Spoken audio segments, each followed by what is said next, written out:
Manchu Lakshmi ED విచారణ ముగిసింది. సుమారు 3 గంటల పాటు మంచులక్ష్మిని ఈడీ అధికారులు ప్రశ్నించారు. బెట్టింగ్ యాప్ ప్రమోట్ అంశంపై మంచులక్ష్మి స్టేట్మెంట్ను రికార్డ్ చేశారు. బెట్టింగ్ యాప్ యాజమాన్యం నుండి తీసుకున్న పారితోషికంపై ఆరా తీసినట్టు తెలుస్తోంది.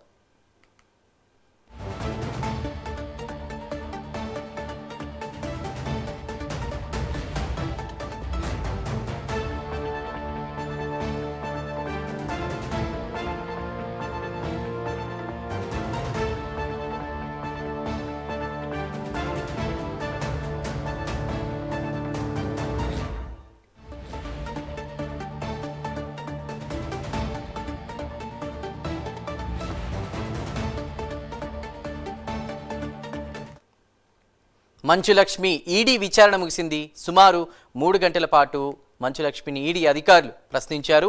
బెట్టింగ్ యాప్ ప్రమోట్ అంశంపై మంచులక్ష్మి స్టేట్మెంట్ను అధికారులు రికార్డ్ చేశారు.